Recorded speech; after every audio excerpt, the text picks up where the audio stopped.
இன்னைக்கு மார்ச் 21 முக்கியமான நாள், இன்டர்நேஷ்னல் அஸ்ட்ராலஜிக்கல் டே. இந்த டேட்டை அடிக்கடி வருஷம் இந்த டேட்டுக்கு இம்பார்ட்டன்ஸ் நான் கொடுத்து நான் பேசியிருக்கிறேன். ஈக்குனாக்ஸ் டேட்டுன்றது நீங்கள் ஆன்லைனில் போய் செக் பண்ணி பாருங்கள். ஈக்குனாக்ஸ் டேட்டுன்றது எல்லாருமே சொல்கிறது 2 டேட் வரும். ஒன்று மார்ச் 21, இன்னொன்று செப்டம்பர் 23.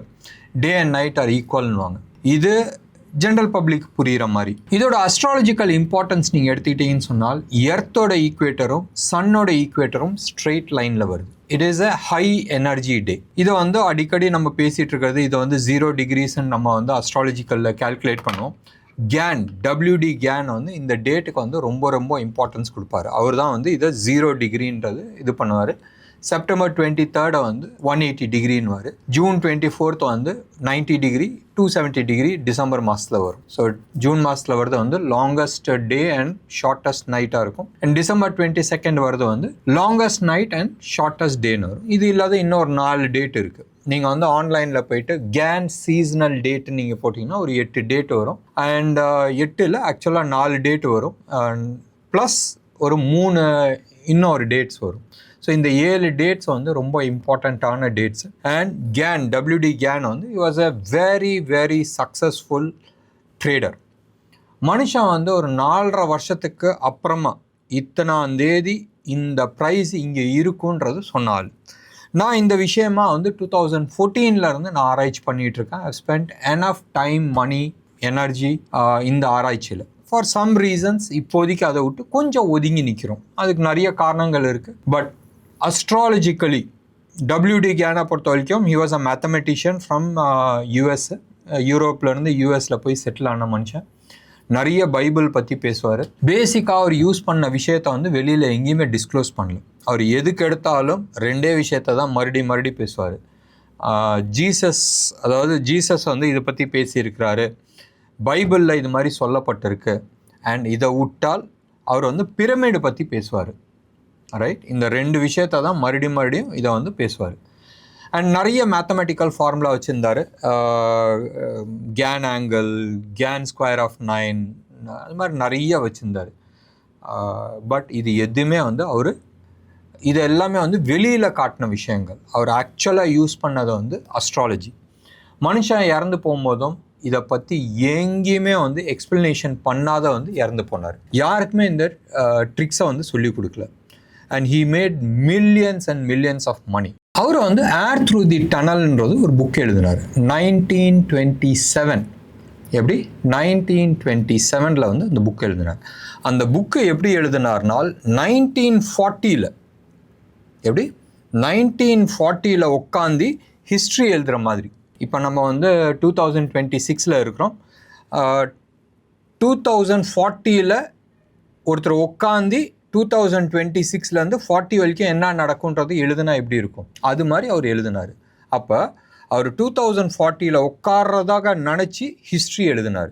அண்ட் அவர் எழுதின ஒவ்வொரு விஷயமும் நடந்திருக்கு, including great depression. Right, World War I, World War II, great depression. Great டிப்ரெஷனில் நியூயார்க் ஸ்டாக் எக்ஸ்சேஞ்ச் 5 நாள் மூடுவாங்கன்னு வரைக்கும் அவர் எழுதியிருந்தார். அண்ட் மார்க்கெட் எப்படி கிராஷ் ஆகுன்றது எழுதியிருந்தார். பியூட்டிஃபுல்லாக எழுதியிருந்தார். அவர் என்ன மெத்தட் யூஸ் பண்ணார் யாருக்குமே தெரியாது. அண்ட் டிப்பிக்கலி அவர் he was a mathematician. So ஊரில் யார் எது சொன்னாலும் மேக்ஸ் ஃபார்முலா போட்டு இதுதான் நான் பண்ணன்ற மாதிரி காட்டிக்கிட்டு இருந்தார். But he was using typically astrology. And இது வரைக்கும் நிறைய பேர் ஆராய்ச்சி பண்ணியிருக்காங்க. உலகத்தில் பல ஆயிரம் பேரை ஆராய்ச்சி பண்ணியிருக்கிறாங்க. இது வரைக்கும் யாருமே அவர் என்ன பண்ணாருன்றதை 100% கண்டுபிடிக்கல. அண்ட் ஒவ்வொருத்தரும் நான் கேன் சக்ஸஸ்ஃபுல் கண்டுபிடிச்சிட்டேன்னு சொல்கிறாங்க. எல்லாமே லெஸ் தென் 2% இருக்கும். 2% கண்டுபிடிச்சிட்டுனா அவன் பெரிய ஆளுன்றதை நம்ம எடுத்துக்கலாம். நான் 2014 இந்த விஷயமா நிறைய ஆராய்ச்சி பண்ணிகிட்டு இருக்கேன். ஏன் இதில் அப்பப்போ ரைட் நான் பேசும்போது அப்பப்போ இந்த இது தலை தூக்கும். நான் எப்பயுமே டேட் சொல்லுவேன், உங்களுக்கு ஞாபகம் இருக்கான்றது தெரியாது. இந்த ஸ்டாக்கு இந்த ப்ரைஸ் ரீச் ஆகும், இத்தனாம் தேதிக்குள்ளே ரீச் ஆகுன்றது சொன்னது it is all based on WD கேனோட மெத்தடாலஜி. அவர் டைம் அண்ட் ப்ரைஸ் இது ரெண்டும் கிராஸ் ஆகும் போதும், right, we call it as squaring, right, cross ஆகும் போதும் அந்த இடத்துல ரிவர்சல் நடக்கும். அண்ட் இதில் மோஸ்ட் இம்பார்ட்டன்ட் ப்ரைஸ் கிடையாது, டைம் தான். டைம் வந்தால் அது கிளம்ப வேண்டியது தான், ரிவர்சல் ஆகணும்ன்றது அவர் அடிக்கடி சொல்கிற ஒரு விஷயம். ஸோ எப்பயுமே வந்து time and price squaring, right? இது எப்படின்னு சொன்னால் அதுக்கு ஒரு மெத்தடாலஜி இருக்குது. We convert price into degree and time also into degree. And இது ரெண்டுமே வந்து மேட்ச் ஆகும் போதும் அந்த இடத்துல வந்து ரிவர்ஸ் ஆகணும், ரைட்? அண்ட் 90% வந்து இது நடந்திருக்கு. சில ஸ்டாக்ஸ்லாம் வந்து தைரியமாக வந்து என்னால் சொல்ல முடியும், இது இப்படி தான்ன்றது நம்ம சொல்ல முடியும். டிஎல்எஃப்லாம் வந்து பக்காவாக வந்து கேன் மெத்தடாலஜி வந்து பியூட்டிஃபுல்லாக ஃபாலோ பண்ணும். நிறைய அது மாதிரி ஒரு 7-8 ஸ்டாக் இருக்குது, பக்காவாக வந்து அது ரிவர்சல் ஆகி நான் பார்த்துருக்குறேன். அண்ட் அதிலலாம் வந்து நான் தைரியமாக வந்து நான் சொல்ல முடியும். அதாவது இருக்கிற 5000-6000 ஸ்டாக்கில் வந்து ஒரு 10-12 ஸ்டாக்கை வந்து இது வரைக்கும் நான் எடுத்ததில் தைரியமாக வந்து சொல்ல முடியும், ப்ரைஸ் வந்து பியூட்டிஃபுல்லாக நம்ம ப்ரிடிக்ட் பண்ணுறது வந்து நிற்கும்ன்றது. இது நான் அஸ்ட்ராலஜி யூஸ் பண்ணுறேன்னா இல்லை, நான் அஸ்ட்ராலஜி யூஸ் பண்ணுறதில்ல, but I am using astrological principle. சரி, இதெல்லாம் எதுக்குடா நீ சொல்கிறேன்னு சொன்னால், WD கேன் அஸ்ட்ராலஜி யூஸ் பண்ணிட்டு இருந்தார். இன்னைக்கு astrology day, international astrology day. March 21 is also equinox day. Equinox டேட்டில் என்ன நடக்கும்? ட்ரெண்ட் ரிவர்சல் நடக்கும். மோஸ்ட்டாக உங்கள் பர்சனல் லைஃப்பில் இருக்கட்டும், இல்லை முக்கியமான விஷயங்கள் இந்த டேட்டில் வந்து ரிவர்சல் ஆகி நான் பார்த்துருக்குறேன். அண்ட் நிறைய ஈவெண்ட்ஸ் வந்து நடந்திருக்கு. 1945க்கும் இந்த வருஷத்துக்கும் 2026க்கும் வந்து ஒரு இம்பார்ட்டன்ஸ் இயர், ரெண்டு பேருமே வந்து ஒரு இம்பார்ட்டண்ட் இயர்ன்றது நம்ம எடுத்துக்கலாம். 1945 வந்து யுரேனஸ் ஒரு பிளானட் இருக்குது. யுரேனஸ் பிளானட் வந்து நம்ம வேதிக் அஸ்ட்ராலஜியில் வந்து அது யூஸ் பண்ணுறது கிடையாது.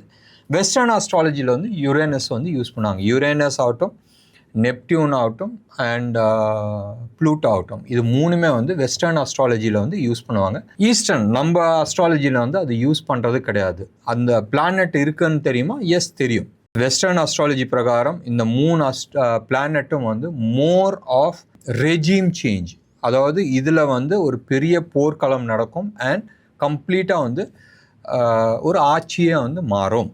நீங்கள் வந்து 1945 நீங்கள் எடுத்து பார்த்தீங்கன்னு சொன்னால், யூஎஸ் வந்து வாரில் என்டர் ஆகுது, பேர்ல் ஹார்பரை அட்டாக் பண்ணுறாங்க. அட்டாக் பண்ணும்போதும் யூஎஸ் வந்து they are force to get in to வார்.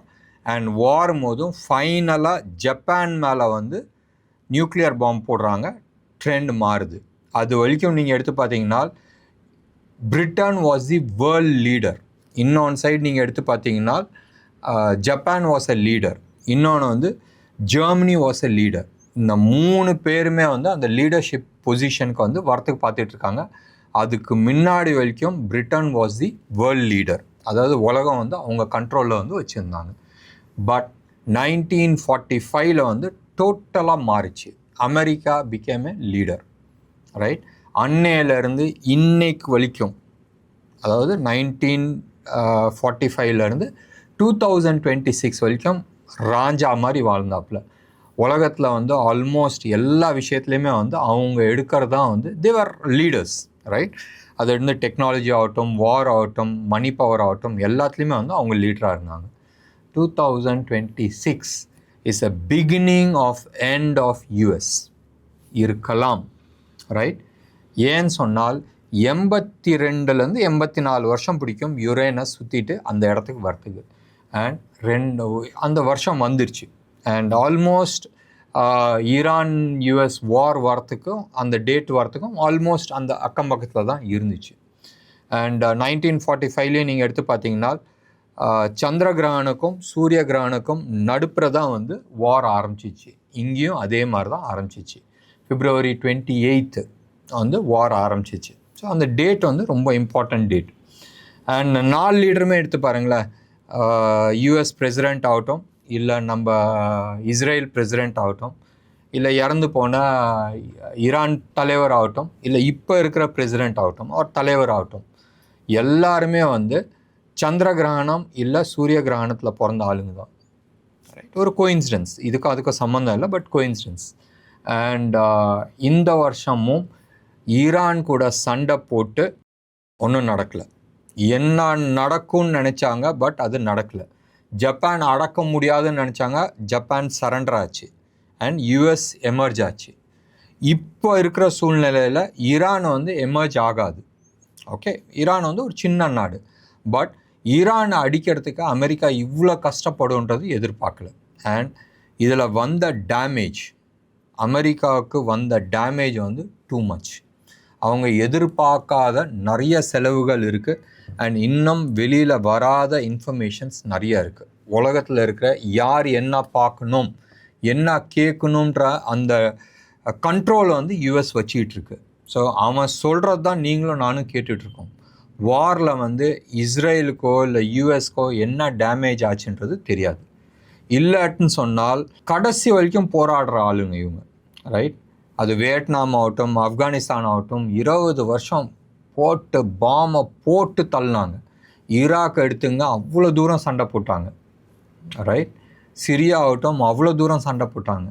இதை வந்து ஜெயிச்சாங்களான்னு கேட்டால் சத்தியமாக ஜெயிக்கல. தோந்தாங்களான்னு கேட்டால் அதுவும் கிடையாது. பட் அடி செம்மையாக அடி வாங்கியிருக்கிறாங்க. அது யூஎஸ் ஆகட்டும், இஸ்ரேல் ஆகட்டும், சரியான அடி வாங்கியிருக்கிறாங்க. அதே மாதிரி மிடில் ஈஸ்டில் வந்து நிறைய பிரச்சனைகள் வந்து ஈரான் க்ரியேட் பண்ணியிருக்கு. எப்படின்னு சொன்னால், கத்தாரில் இருக்கிற கேஸ் ஸ்டேஷனை வந்து அடிச்சிருக்கிறாங்க. அண்ட் டேமேஜ் வந்து ஆகிருக்கிற டேமேஜு மினிமம் 5 years பிடிக்குன்றாங்க. 17% of liquefied LNG natural gas வந்து அடி வாங்கியிருக்கு, 17%. எல்பிஜியும் அடி வாங்கியிருக்கு. இது ரெண்டும் வந்து முக்கியம் கிடையாது. முக்கியமான விஷயம் வந்து ஹீலியம். ஹீலியம் வந்து உங்களுக்கு தெரியும், ஹீலியம் கேஸ் வந்து நம்ம யூஸ் பண்ணுறோம். Helium gas is a by product of natural gas. Natural கேஸை வந்து நீங்கள் ப்ராசஸ் பண்ணும்போது ஹீலியம் வெளியில் வரும். அந்த ஹீலியம் வந்து எதுக்கு யூஸ் பண்ணுவாங்கன்னு சொன்னால், கூலிங்க்கு வந்து யூஸ் பண்ணுவாங்க. சிப் பண்ணுறோம்ல, சிப்பு பண்ணும் போதும் ஹீலியம் வந்து உள்ளே விட்டால் தான் அந்த சிலிக்கா பண்ணிகிட்டு இருக்கும் போதும் அந்த வரல சூடை வந்து தணிக்கும் ஒன்று. அப்போ சிப் மேனுஃபேக்சரிங்க்கு ஹீலியம் தேவை. 65 to 70% ஆஃப் சவுத் கொரியாவோட சிப் மேனுஃபேக்சரிங் யார்? சாம்சங், எல்ஜி, இவங்களுக்கு எல்லாத்துக்கும் இந்த ஹீலியம் தேவை ஒன்று. ரெண்டாவது, தாய்வானில் இருக்கிற சிப் மேனுஃபேக்சரிங், முக்கியமான சிப் மேனுஃபேக்சரிங் அங்கே தான் இருக்குது. அதுக்கும் ஹீலியம் தேவை.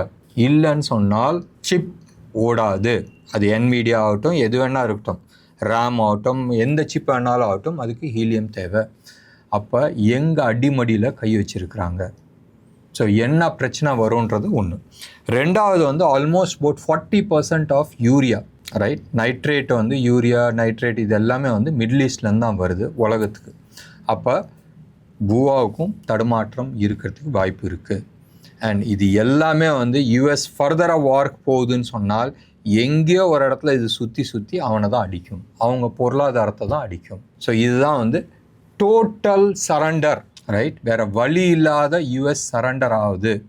நேற்று காலையில் ட்ரம்ப் வந்து சொன்னது வந்து, நாங்கள் படையை எடுத்துகிட்டு போகிறோம்னாங்க. அடுத்தது வந்து என்ன சொன்னார், 1 மணி நேரத்தில் இல்லை, எங்களோட டார்கெட் அச்சீவ் ஆகிடுச்சுன்னாங்க. ஈவினிங் வந்து இதோட வந்து நாங்கள் பாம்பு பண்ண மாட்டோம், இதோ எங்களோட கோல் அச்சீவ் ஆகிடுச்சு, ரைட்? அவங்களோட நியூக்ளியர் ப்ராஜெக்டை வந்து அடித்தாச்சு, அவங்களோட டிஃபென்ஸ் இண்டஸ்ட்ரி அடித்தாச்சு, ரைட்? மாற்றி மாற்றி பேசிகிட்டு இருக்காங்க. இன்றைக்கி யுஏஇ, ரைட்? யுஏஇ வந்து சொல்லியிருக்கு, யுஏஇயில் வந்து 0 எல்பிஜி ப்ரொடக்ஷன். அண்ட் ஃபீல்டில் இருந்து கிணத்துலேருந்து கூட நாங்கள் எடுக்கல, அது 0ல் இருக்குன்றது. அப்போ லாங் டேர்ம்ன்றது அடுத்த சில வருடங்கள் இது எல்லாமே வந்து பிடிக்கும் ரிவைவ் ஆகிறதுக்கு. ஈரான் கதையை விட்டுருங்க, பட் சுற்றி இருக்கிறது இது எல்லாருமே வந்து இந்த கம்பெனிஸ் எல்லாமே, அது கத்தார் ஆகட்டும், யுஏஇ ஆகட்டும், சவுதி அரேபியா ஆகட்டும், இதில் எல்லாத்துலேயுமே வந்து மேஜர் இன்வெஸ்ட்மெண்ட் வந்து அமெரிக்கன் இன்வெஸ்ட்மெண்ட்ஸ் இருக்குது. 1, 2 அரப் கண்ட்ரீஸ் எல்லாமே வந்து அமெரிக்காவுக்கு அகெயின்ஸ்டாக போகிறதுக்கான சான்சஸ் நிறையா இருக்குது. யாரை கேட்டுறா நீ வந்து ஈரானில் இருக்கிற ஆயில் ஃபீல்டை அடித்த, யாரை கேட்டுறா கேஸ் ஃபீல்டு அடித்தனால தானே அவன் அடித்தா நான் அடிப்பேன்னு சொன்னான், அதை மீறி நீ அடிச்சியான்னு சொல்லி கேள்வி வந்துட்டுருக்கு. அமெரிக்கா எனக்கு இதுக்கு சம்மந்தம் இல்லை, இஸ்ரேல் பண்ணுச்சுன்றது இது ஒரு கூத்து. பட் ஊருக்கே தெரிஞ்ச விஷயம் இதுதான் நடக்குதுன்றது. இப்போ மேட்ருக்கு வரலாம். யுரேனஸ் 84 years சுற்றி வரும்போதும் எப்பயுமே வந்து ஒரு ரெஜிம் சேஞ்ச் இருக்குது. யார் ராஜான்றது அது மாறி இருக்குது, எப்பயுமே வந்து மாறும்.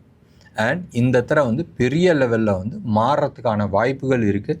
அமெரிக்காவோட டவுன்ஃபால் நிச்சயம்ன்ற மாதிரி தெரியுது. இது ஒரு சைடு இருக்கட்டும். ப்ளூட்டோ வந்து சூரியனை சுற்றி வரத்துக்கு, ப்ளூட்டோன்ற ஒரு பிளானட்டை கண்டுபிடிச்சி அது மொத்தமாக சுற்றி வந்து இன்னும் வருஷம் முடியல, சரியா?